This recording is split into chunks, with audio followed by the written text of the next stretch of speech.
Y vamos a terminar con el capítulo 3 del libro de Filipenses.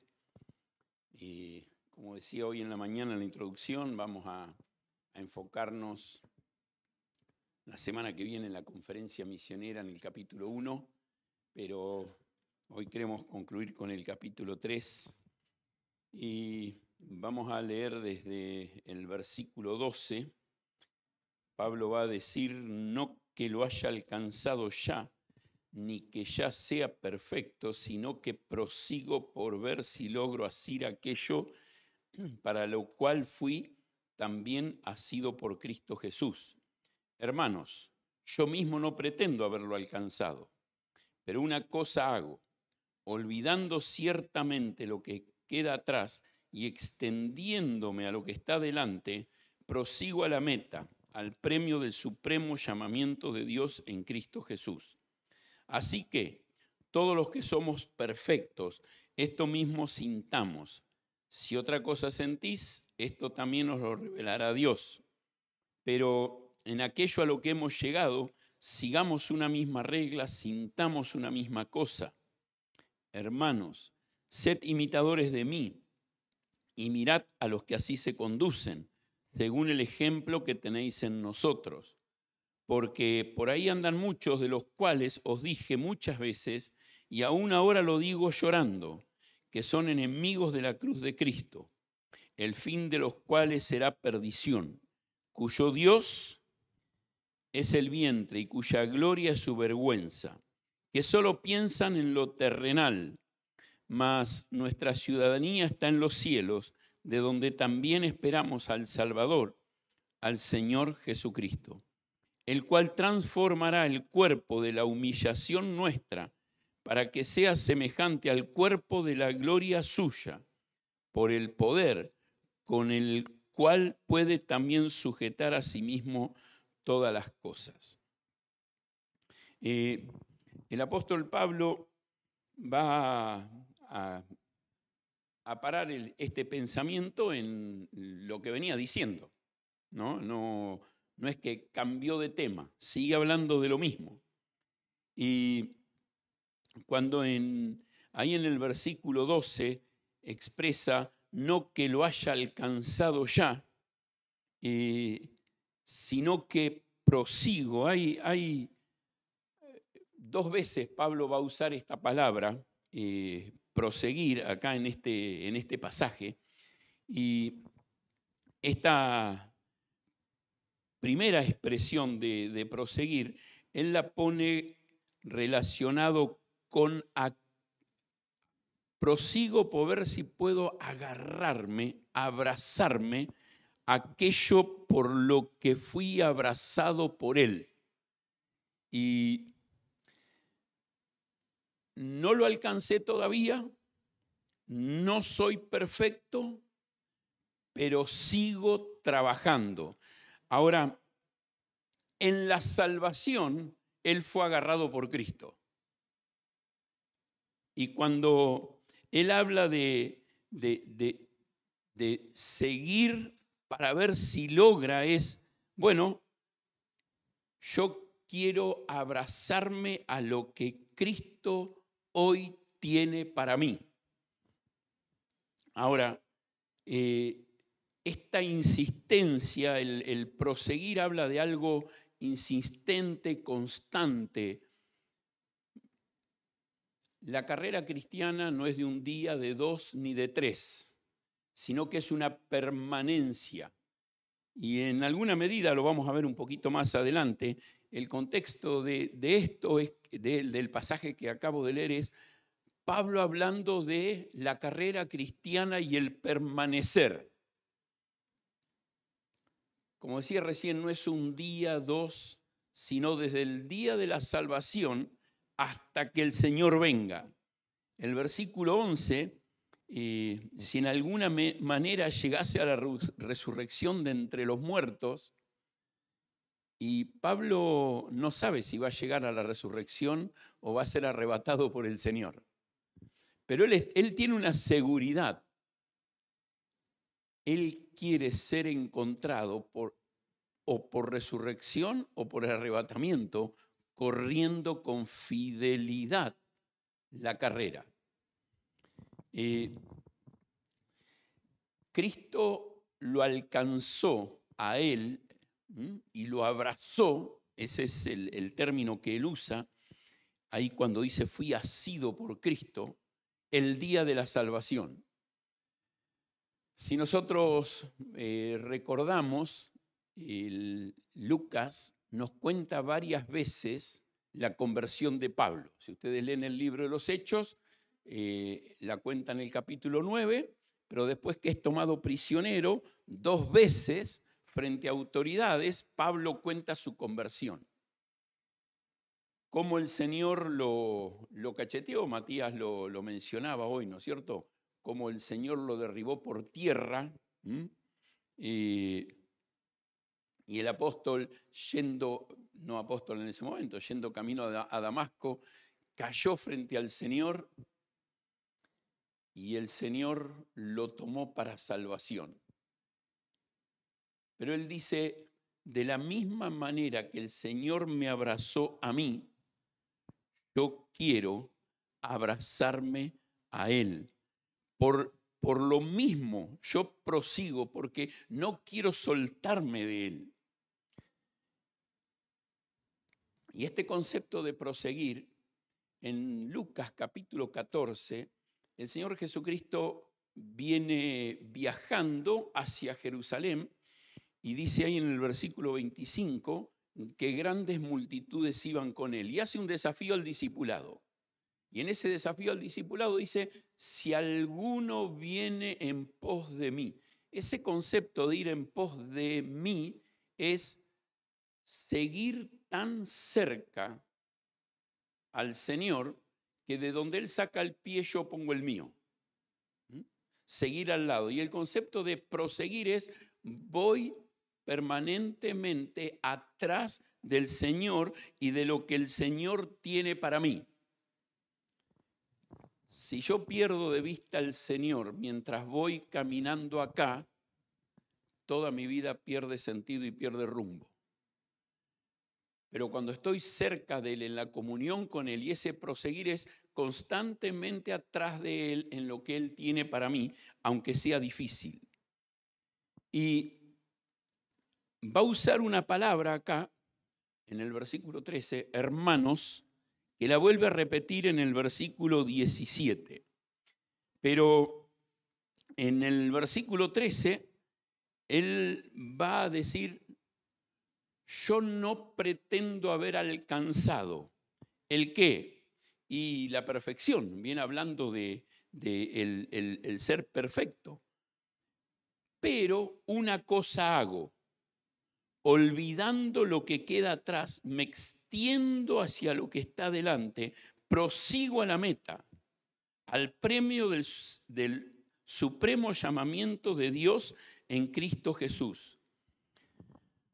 Muchas veces en nuestra vida el pasado nos ata, nos domina, nos esclaviza. ¿Cuál fue el pasado de Pablo antes de Cristo? Perseguidor, torturador, asesino. ¿Sabes qué difícil es para alguien dormir pensando en que mató intencionalmente a otro? Es algo que está ahí adentro, y especialmente si alguien conoce a Cristo. Y Pablo, por su celo por Dios o por su religión, mataba personas. Empezó con la muerte de Esteban, siendo participante. Pero después tomó él la bandera de la persecución. Pero llega un momento en que él dice, lo que quedó atrás, quedó atrás. Muchas veces en la vida del creyente nos quedamos frenados en el pasado sin Cristo o en una derrota en nuestra vida cristiana. En vez de arreglar, solucionar con el Señor y salir corriendo otra vez. Y va a decir, me extiendo hacia adelante. Y este concepto de extiendo hacia adelante es me estiro. Me estiro lo más que puedo. ¿Para qué?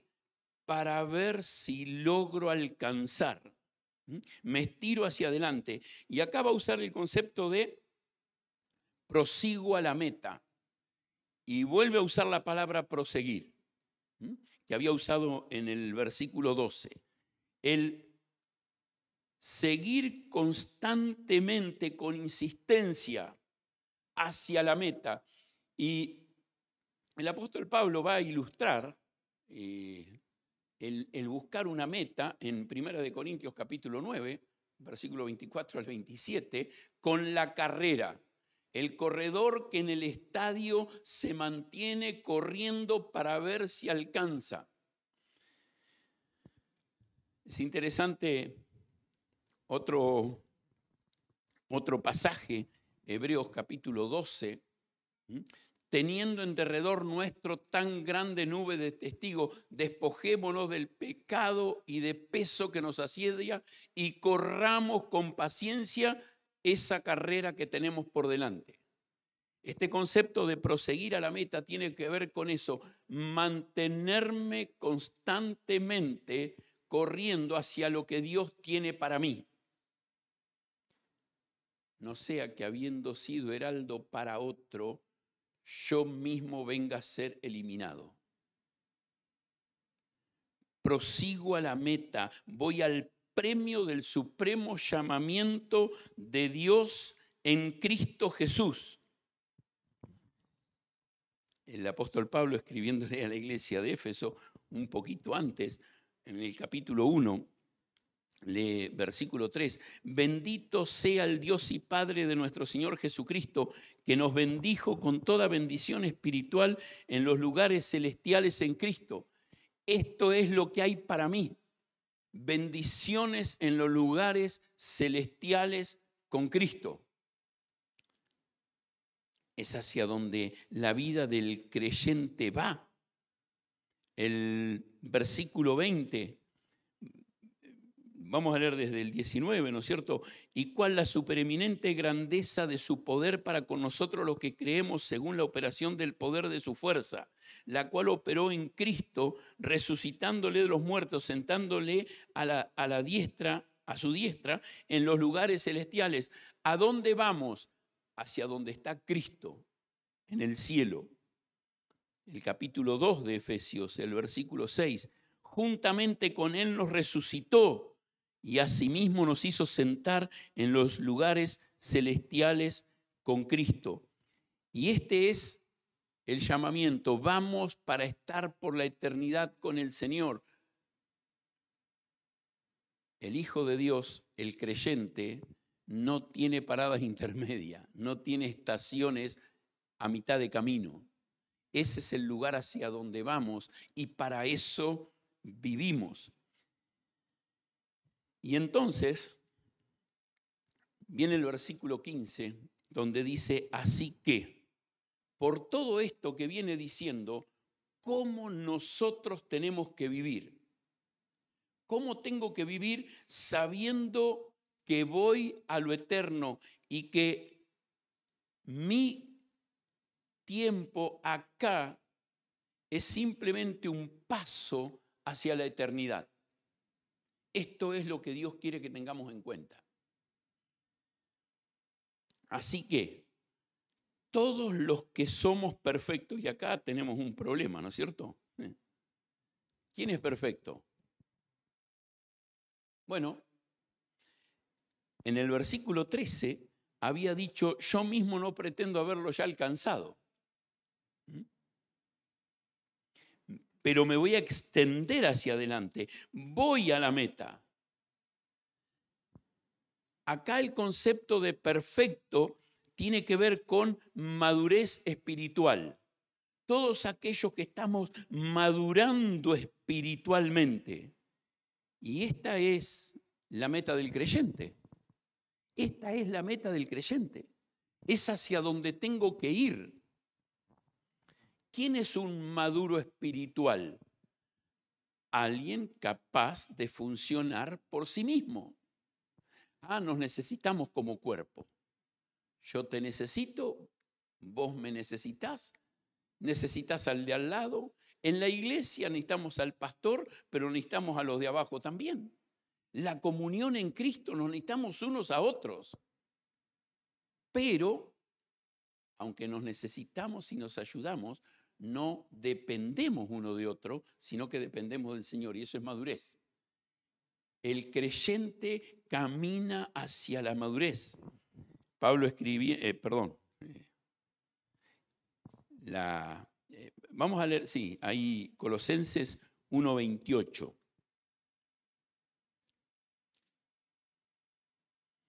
A quien anunciamos, amonestando a todo hombre y enseñando a todo hombre en toda sabiduría, a fin de presentar perfecto en Cristo Jesús a todo hombre. El apóstol Pablo está diciendo que anunciar, amonestar y enseñar tienen como propósito presentar maduro en Cristo a todo hombre. Y es el gran desafío en la iglesia.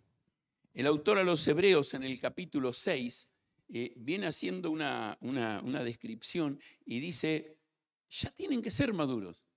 Llega un momento en que tenemos que asumir compromisos que muestren que somos maduros y que funcionamos por nuestra relación con Dios.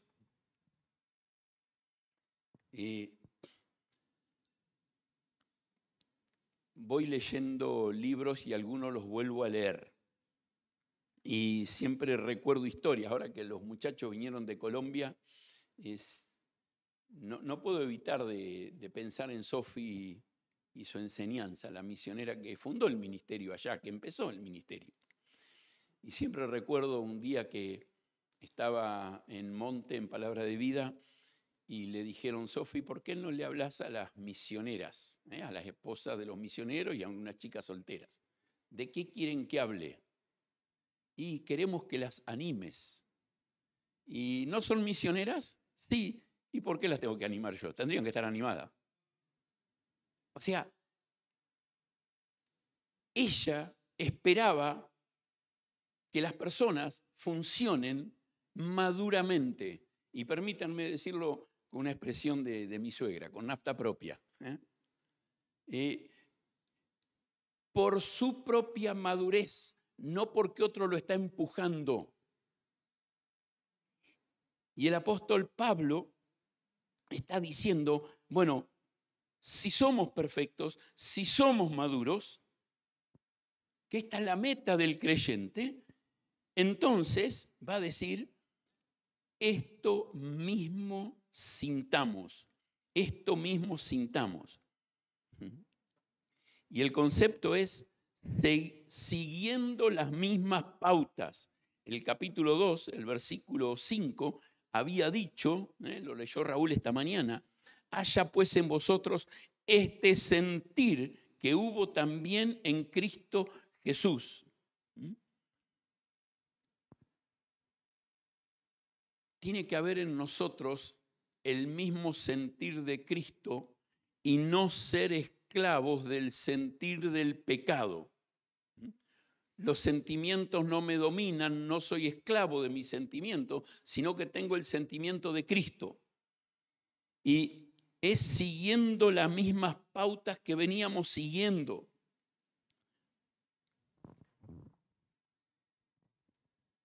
Y después va a decir, si otra cosa sentís, esto también os lo revelará Dios. Y acá es interesante porque Pablo está diciendo, quizás alguno discrepe conmigo, no esté 100% de acuerdo conmigo, pero yo quiero desafiarte, viene diciendo Pablo, a que por madurez te comprometas en la obra y tengas el mismo sentir que tuvo Cristo. Y escuchamos hoy a la mañana cuál era el sentir de Cristo. Ahora, el versículo 16 va a decir, en aquello a que hemos llegado, sigamos una misma regla. Y el concepto, y después sintamos una misma cosa. Y el concepto acá es teniendo una misma mente, manteniéndonos en nuestra manera de pensar firmes, estables, no dejándonos mover. Y le cito Gálatas, capítulo 5, si vivimos por el Espíritu, andemos también por el Espíritu. Y en el capítulo 6, versículo 16, y a todos los que anden conforme a esta regla, paz y misericordia sea a ellos y al Israel de Dios. El concepto de mantenernos en una misma manera de vivir, mantenernos firmes, constantes, creciendo en la obra del Señor siempre. Y entonces el apóstol Pablo se pone en un lugar difícil. Vuelve a usar el concepto de hermanos, que había usado en el versículo 13. O sea, de vuelta vuelve a hacer énfasis a aquellos que son de Cristo, imítenme a mí. Imítenme a mí. Y esta es una expresión que Pablo la va a usar en 1 Corintios 11:1. Imítenme a mí. Fíjense, yo puedo ser el modelo. Y parecería arrogante de parte de Pablo reclamar que lo imitemos a él. Pero si nosotros miramos en la Escritura, vamos a ver qué bueno es y qué bien nos hace mirar a otros y cómo otros se condujeron y que imitemos su fe, su vida de compromiso, tener un referente. Y el apóstol Pablo no tiene temor en decir, hermanos, yo soy un modelo. Ahora, había dicho en el versículo 13, yo todavía no lo alcancé. No soy perfecto, pero vamos hacia la madurez. Caminemos hacia la madurez. Y el énfasis acá está, yo estoy caminando hacia la madurez, esperando la resurrección de Cristo, su venida. Vení, prendete en el camino conmigo. Imítame a mí en estar trabajando, en progresar hacia la madurez en Cristo. El apóstol Pablo le escribe a su hijo Timoteo, y mirá lo que dice en 2 de Timoteo, capítulo 3.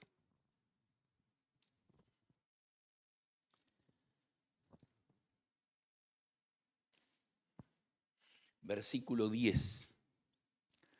Pero tú has seguido mi doctrina, tú has seguido mi conducta, tú has seguido mi propósito, tú has seguido mi fe, tú has seguido mi longanimidad, tú has seguido mi amor, tú has seguido mi paciencia. También has seguido mis persecuciones y mis padecimientos.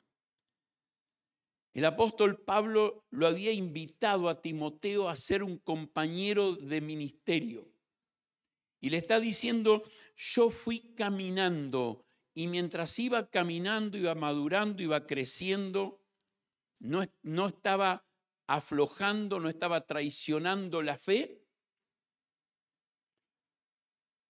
Y vos viste en mí un modelo. Por eso puede decirle a esta iglesia, sed imitadores de mí.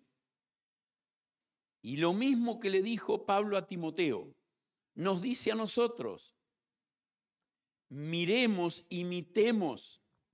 No sé si prestaron atención que hubo algunos conceptos que se repitieron entre la introducción de la mañana y la introducción de la tarde. contando la vida, la historia de Pablo y el compromiso de Pablo con el ministerio. Hombre a imitar, hombre a imitar. Y por eso, cuando él le dice a Timoteo, imítame en esto, en esto, en esto, en esto, en esto, vos lo seguiste, fuiste un imitador. Es interesante que antes le había dicho, en el capítulo 2, que lo que había oído de él sea fiel en transmitirlo a otro. Porque esa es nuestra responsabilidad, ser modelo para otro que viene atrás. Esa es mi tarea. Si yo voy a estar queriendo ser parte en la obra de Dios, tengo que entender que las personas no van a ver a otro Cristo que no sea yo. No van a ver a otro. El Cristo que ellos van a ver va a estar reflejado en mí. ¿Y qué es lo que están viendo? Pablo se animó a decir, imítenme a mí. Y va a agregar otro concepto. Mirad los que así se conducen, según el ejemplo que tenéis en nosotros. Y acá está diciendo, no solo me mires a mí, mira alrededor tuyo otros que se están conduciendo de la misma manera. Mirá si no hay otros. ¿Gente perfecta? No. No. Alguna vez lo escuché a don David contestarle mal a su esposa y vivíamos juntos. Viví 4 años en su casa. 4 años en su casa. Pero uno de los hombres que más admiré fue don David. El hombre con el que el Señor me llevó a vivir con él y nos acompañamos juntos en el ministerio. Una hija muy comprometida en los caminos del Señor. Un hijo que no. Y uno dice, ¿qué habrá habido en el pasado que a ese hijo le costó tanto? Y sí, quizás podría marcar alguna cosita en la vida de don David. Pero no te das una idea la bendición que fue para mi vida haber estado en su casa y haber caminado esos 4 años y medio con él en el ministerio. 1 año como alumno los fines de semana y 3 años y medio más después viviendo con él. ¿Sabes? Eso era en la iglesia en La Plata. ¿Sabes? El apóstol Pablo está diciendo, mirad a los que así se conducen. Mirá alrededor tuyo hombres que son dignos de ser imitados. Hombres que puedan ser modelo para tu vida. Para que vos digas, ¿qué puedo aprender? ¿En qué me puede influenciar? Y ponerte al lado. Mirá a tu pastor, si sos miembro de una iglesia. Mirá a tu pastor y cuánto él puede influenciarte y marcar tu vida. Y Pablo dice, seguí el ejemplo de ellos. Y los 2 versículos que siguen, el 18 y el 19, te da lo contrario. Hay gente a la cual no tendrías que imitar. Hay algunos que no tendrías que imitar. Hoy Matías estaba compartiendo del capítulo 3, el versículo 2, guardaos de los perros. Guardaos de los perros y guardaos de los malos obreros. Guardado de los mutiladores del cuerpo. Bueno, aprendí a identificar, dice Pablo, y no mires a ellos, cuídate de los malos ejemplos. Ahora, eso no es excusa para que vos dejes el camino del Señor. No es excusa. Cuando vos no tenés el ejemplo correcto, no te da a vos la excusa. En esa iglesia en La Plata había 5 ancianos. 5 ancianos. Y te puedo describir a cada uno de ellos. y en qué me fue de bendición cada uno de ellos. Y te puedo asegurar que hay algunos de ellos que tenía algún área que me fue de bendición solamente para yo darme cuenta que es lo que no tenía que hacer. Hay, pero no es excusa para mí. Y el apóstol Pablo va a decir acá, cuídate de estos malos ejemplos. Y hace una descripción interesante. Lo primero que dice de estos malos ejemplos que son enemigos. Y, perdón, antes de esto, dice, lo digo llorando, me causan dolor. Y si, como mencionaba Raúl hoy y después Matías, esta carta fue escrita desde la prisión, donde Pablo estaba pagando por ser mensajero del Evangelio, y algunos que estaban haciendo daño a la obra, Pablo con gran dolor dice, estoy escribiendo esto con lágrimas, por lo que estas personas están dañando la obra de Cristo. Están dañando a las personas, están desanimando a unos, haciendo apartar a otros, haciendo entristecer a otros. Y yo estoy acá en la prisión y da la idea que no puedo hacer nada, lloro por esto. Dice, pero quiero decirte que son enemigos de la cruz de Cristo. Aquellos que están siendo malos ejemplos, están siendo enemigos de la cruz de Cristo, porque están, permítanme usar una expresión, pateando en contra, yendo en contra de la obra de Dios. Y la obra, en vez de avanzar, está siendo frenada por este mal testimonio. Y lo segundo que quiero marcar es el versículo 19, al fin de los cuales será perdición, y fíjate que dice, cuyo Dios es el vientre, cuya gloria es su vergüenza, que solo piensan en lo terrenal. Viven para sí. Son personas que lo único que les importa es ellos mismos. Su Dios, y acá el concepto de vientre es el pasarla bien ellos. Lo único que le interesa es el Dios que adoran, su propio beneficio, su propia comodidad.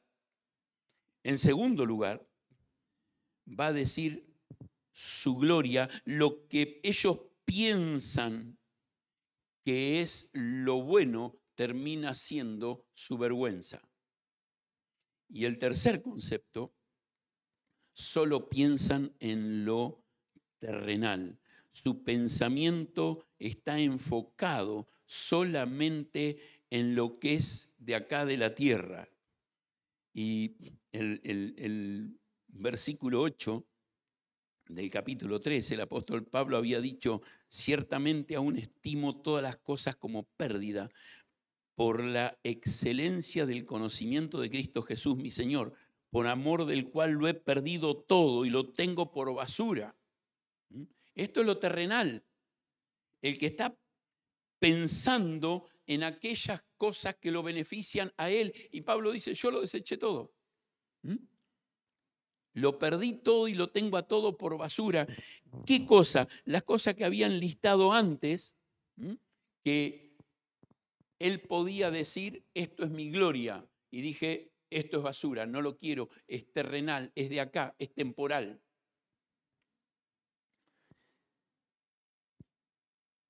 El capítulo 2, versículo 5, que lo leí recién, ¿no es cierto? No tienen estos malos ejemplos el sentir de Cristo. No tienen el sentir de Cristo y es el sentir que nosotros tenemos que tener. Y después de decir esto, nos vuelve a enfocar otra vez en el cielo. Nos vuelve a hacer mirar en lo eterno. ¿Cuál es mi esperanza? ¿Hacia dónde voy? Claro, si lo terrenal no tiene valor, ¿hacia dónde voy? Mi ciudadanía está en los cielos. Y pregunto, ¿Cómo conseguiste la ciudadanía? ¿Sabés que acá hay algunos extranjeros? Llegaron, pasaron por la puerta ancha que tiene Argentina, con una visa de turista, y una vez que estaban acá, gracias al Mercosur, consiguieron los papeles y son argentinos, ahora con derechos como un argentino. Ahora, nosotros tenemos que saber que nuestra ciudadanía no es solamente cambiar de país, es cambiar de la tierra al cielo, ya no lo terrenal, sino lo celestial. El otro día estábamos hablando con Carlos acerca de su ida a Europa y estábamos explorando una opción, y una opción era que él renuncie a su ciudadanía ecuatoriana y se haga argentino.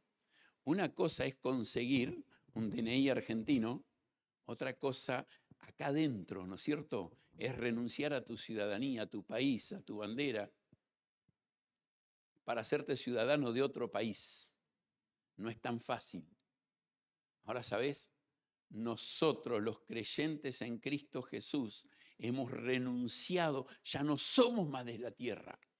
Por eso lo terrenal no es para lo que vivo, no es en lo que estoy, porque mi ciudadanía está allá en los cielos. Y esto es por lo que Cristo hizo en mí. Colosenses capítulo 3. Si podéis haber resucitado con Cristo Jesús, buscad las cosas de arriba, donde está Cristo, sentado a la diestra de Dios. Poned la mira en las cosas de arriba, no en lo terrenal, no en lo de la tierra, porque habéis muertos y vuestra vida ahora está escondida con Cristo en Dios. Está escondido con Cristo en Dios. Esto es para lo que vivo, para el cielo. Ya no son más mis intereses de acá de la tierra, sino los intereses de Dios en el cielo. Y va a agregar que mi ciudadanía está en los cielos, allá está Cristo. Recién yo les leía hace un momento Efesios 1, 19 y 20, que Cristo está sentado a la diestra de Dios y fue puesto por Dios ahí, por el poder de Dios. Y me dice acá que desde ese lugar en los cielos esperamos al Salvador, al Señor Jesucristo. Él va a volver, Él va a volver, Él va a venir a buscarnos. Ya sea después que muramos temporalmente o que estemos vivos y por arrebatamiento, pero Él va a venir a buscarnos. ¿Sabes? Me llama la atención acá este versículo 20. Es el único pasaje en todos los escritos de Pablo en que él junta los dos conceptos, Salvador y Señor. Salvador y Señor. Pablo va a hablar mucho de Cristo como Salvador, mucho de Cristo como Señor, mucho de Cristo como Salvador, mucho de Cristo como Señor. Es interesante que cuando él habla sobre la salvación, él muchas veces habla de Señor. Lean Romanos capítulo 10. Y el apóstol va a insistir en Cristo como Señor y lo relaciona con la salvación. Y Pablo indistintamente va a usar los dos conceptos, las dos palabras. Pero esta es la única vez que las pone juntos. Él vino para hacer la obra de salvación. Quiere ser el Señor de nuestras vidas, que no vivamos para nosotros, sino que vivamos para Él. Y nosotros, los hijos de Dios, esperamos al Salvador y Señor Jesucristo. Esperamos al Salvador, sí, el que vino a pagar en la cruz por mí, pero esperamos al Señor, a quien obedecemos, para quien vivimos. Y a Él estamos esperando. Esta es la esperanza. Y va a agregar en el versículo 21 un concepto más. el cual transformará el cuerpo de la humillación nuestra para que sea semejante al cuerpo de la gloria suya. Él va a hacer un cambio, una transformación. Es interesante que Pablo, escribiéndole a la iglesia en Corinto sobre la resurrección, 1 Corintios capítulo 15, él está hablando y tratando de explicar cómo va a ser esto de la resurrección. Y él usa una ilustración relacionada con una semillita. No sé si alguna vez sembraste algún zapallo, alguna calabaza o un girasol, son muy parecidos. Vos tirás la semilla y lo primero que sale es la raíz. Y la raíz hace fuerza para arriba y tira esa semilla para arriba, y a vos te da la idea, la semilla se salió de la tierra. No, es la cascarita. La cascarita, la semilla ya se hizo raíz, y en cuanto salió para arriba de la tierra, sale tallito y se hizo planta. Y vos decís, ¿murió la semilla? Sí, murió la semilla. Tenía que morir la semilla para que nazca una nueva planta. Y Pablo usa eso para ilustrarnos que este cuerpo va a ser esa cascarita, que el Señor lo va a transformar, va a ser algo nuevo, no sé cómo va a ser, pero esto que se siembra en corrupción va a resucitar en incorrupción. Él va a transformar.